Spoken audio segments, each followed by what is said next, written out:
Bienvenidos, en esta oportunidad hablaremos de series temporales y antes de procesos estocásticos.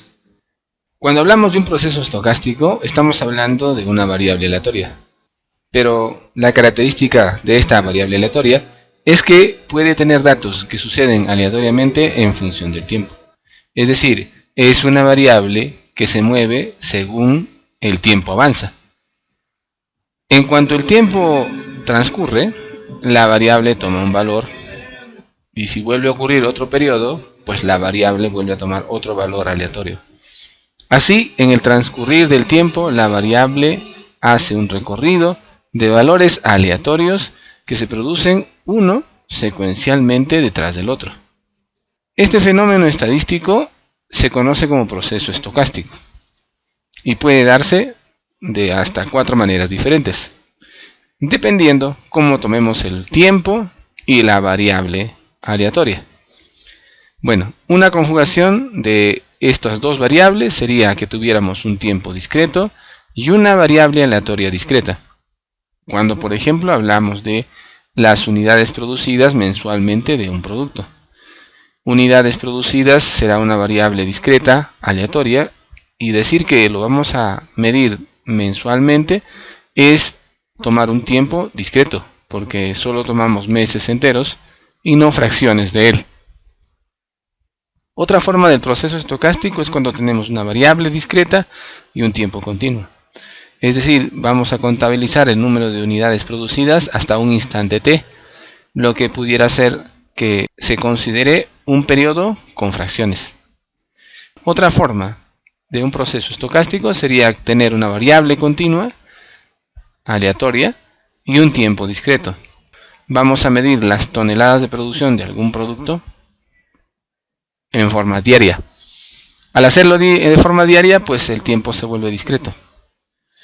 La conjugación de una variable continua y un tiempo continuo sería la cuarta forma en la que se produce un proceso estocástico. De estos procesos estocásticos, solo dos son conocidos como series temporales, cuando se tiene un tiempo discreto y la variable aleatoria puede ser discreta o continua. Bien, nuestro trabajo ahora es revisar este tipo de procesos, que llamamos series temporales o series de tiempo. Vamos a hacer de nuestro desarrollo una explicación de cómo se definen los procesos estocásticos, cómo se define una serie temporal, desarrollar casos sobre series temporales. Una serie temporal es un conjunto de datos que se dan aleatoriamente en el tiempo, pero aun a pesar de que pareciera que la variable fuera única, esta en realidad debe su movimiento a unas componentes que vamos a descifrar ahora. Las componentes de una serie temporal son tendencia secular, cuando vemos el tema de la dirección hacia donde se dirige la serie temporal, estacional, cuando vemos la variación que se produce periódicamente año a año, cíclica, cuando el periodo de cambio o de variación se da en más de un año, y la componente irregular, que es una componente totalmente aleatoria y que sucede sin previo aviso, ni se puede fácilmente cuantificar cuánto ha influido en la serie temporal. Bien, veamos. Una tendencia secular se ve así. Es que marca la dirección hacia donde va la serie temporal. Si la serie temporal es ascendente, significa entonces que la tendencia será como vemos en esta imagen. Si es descendente, se verá de manera inversa a este dibujo. Si le añadimos la componente estacional, que es la que vemos dibujada en la parte inferior de este gráfico, encontraremos que la suma de estas dos componentes produce ya algo que se acerca mucho a lo que es el comportamiento de una serie temporal. A estas dos componentes se agrega la componente cíclica y podemos decir que la componente cíclica, al tener una variación que está por encima del periodo de un año, agregará otro tipo de forma a la serie temporal, lo que se ve ahora en esta gráfica. Bien, esta es una serie temporal que tiene dentro tres componentes: la de tendencia, que indica que es ascendente; la estacional, que hace que la variación fluctúe periódicamente año a año, y la cíclica que ha agregado la variación que se produce en el periodo superior a un año. La componente irregular viene a ser una que se produce de manera aleatoria, muy aleatoria, de tal manera que nadie pudiera ser capaz de predecir en qué momento se produce, ni a cuáles de estos puntos afectará. Difícilmente se puede calcular. Para encontrar la solución a un modelo de serie temporal y lograr un modelo de predicción, podemos tener dos modelos. Uno aditivo y el otro multiplicativo. Nosotros vamos a desarrollar el modelo multiplicativo.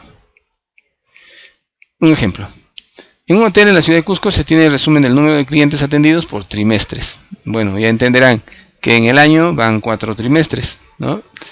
Los 3 primeros meses es el primer trimestre y el número de huéspedes en 1991 está aquí. El segundo trimestre, el tercero y el cuarto trimestre se dan aquí y los datos correspondientes al número de huéspedes está aquí. Bien, nos piden determinar un pronóstico para el año 1996 en el tercer trimestre. Solo tenemos hasta 1995, así que haremos el cálculo correspondiente. Bien, lo primero, hay que desestacionalizar la serie, es decir, hay que quitarle un poco los picos que tiene en su desarrollo y hay que permitir que sea menos variada. Entonces, el cálculo empieza por tomar los números de huéspedes y arreglarlos de tal manera que permitan tener una columna con todos los datos por años y trimestres. Luego tenemos que agregar un cálculo de promedios móviles, en este caso promedios móviles pares. Debido a que estamos trabajando con trimestres y son 4 los trimestres que hay en un año, entonces el promedio móvil debe ser de 4. Bien, vamos a tomar entonces enseguida a los 4 primeros de la lista de el número de huéspedes y le vamos a sacar su promedio. De estos 4, el promedio sería 2096.75. Ahora vemos el siguiente grupo de otros 4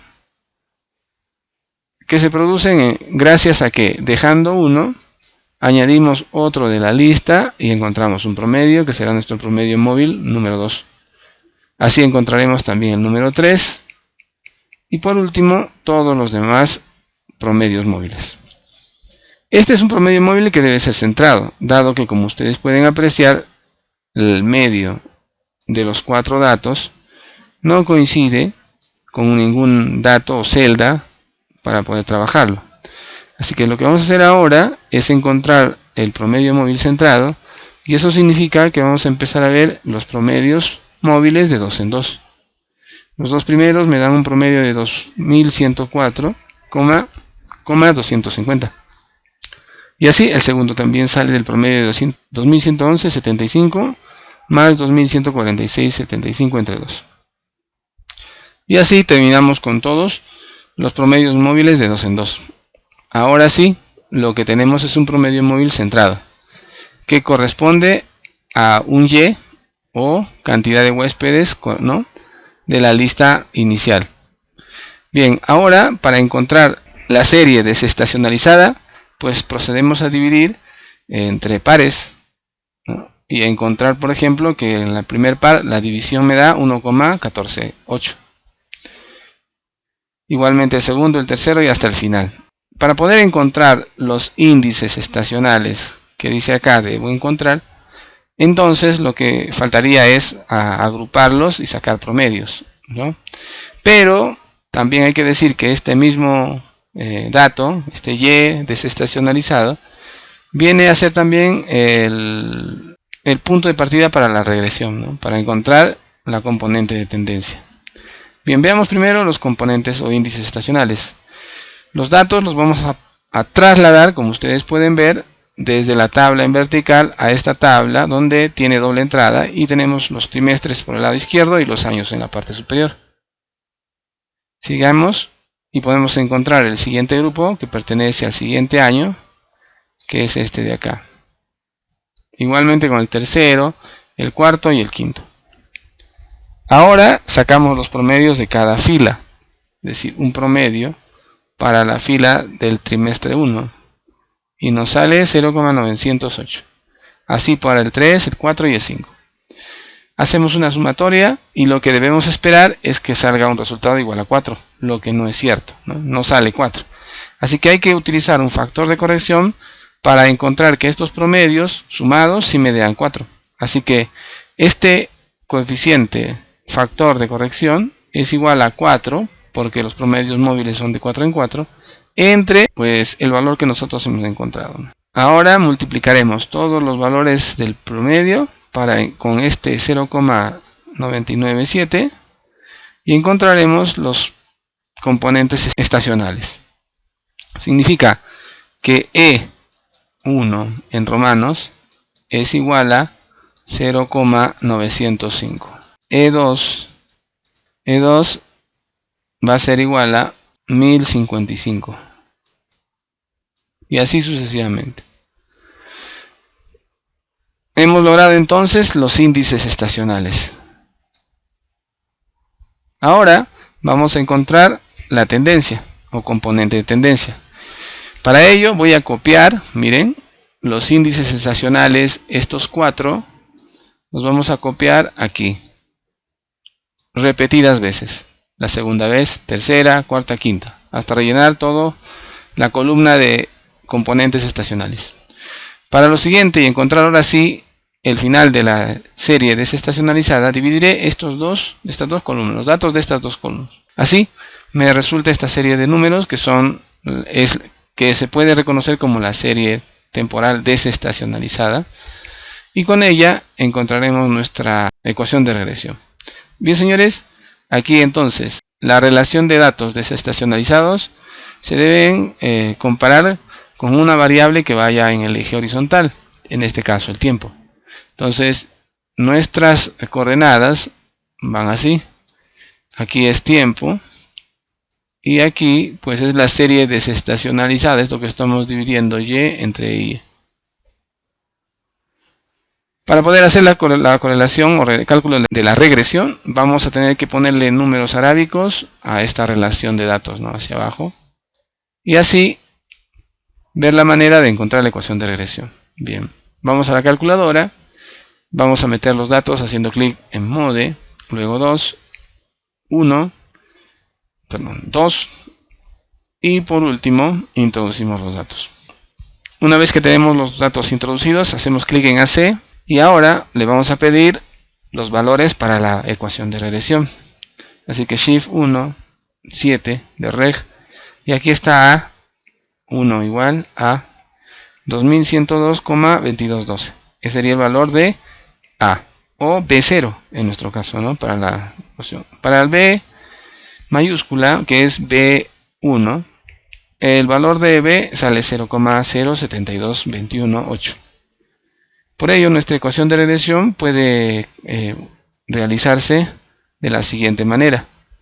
Esta sería la componente de tendencia o componente secular. ¿Cómo así? Bueno, la componente de tendencia es la ecuación de regresión. Si le damos valores a t, encontraremos una estimación de la tendencia. Los índices estacionales son los componentes estacionales que buscábamos, ya están acá.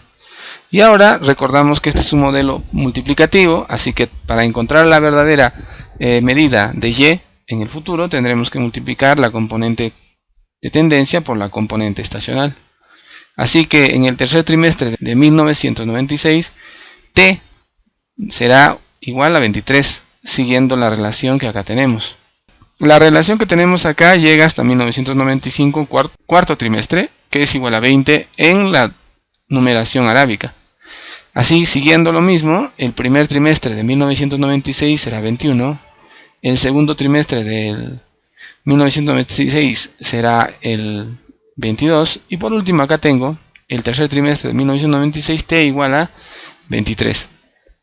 Reemplazando en la ecuación, y proyectado sale 2103,997, que es la componente de tendencia. Entonces tenemos que multiplicar la componente de tendencia obtenida, 2103,997, por el valor de la componente estacional. Como estamos con el tercer trimestre, tomamos entonces este valor para calcular nuestra proyección. Entonces, multiplicando, la proyección sale igual 2,390,141. Este es el desarrollo entonces de análisis de series temporales y que nos ha permitido ver y revisar el tema por el que se conocen a estos procesos, que son los procesos estocásticos, que trabajan con variables discretas o continuas, pero que son aleatorias, y en función del tiempo que es discreto o continuo. Las series temporales corresponden a componentes que son tendencia, estacional, cíclico e irregular. Y entendemos que tendencia es lo mismo que regresión. Utilizamos una ecuación para predecir el valor futuro. Estacional, cuando hablamos de estacional y los cambios que se dan cada año, pues entonces al trabajo con estos datos se llama suavizamiento. Cíclico, que está en años, más de un año, permite añadir una variación más a la serie de tiempo. La componente irregular, por el contrario, no se puede computar porque es muy irregular, muy difícil de saber cuándo o cuándo, ni cuánto será cuando aparezca, y bueno, entonces no es computable.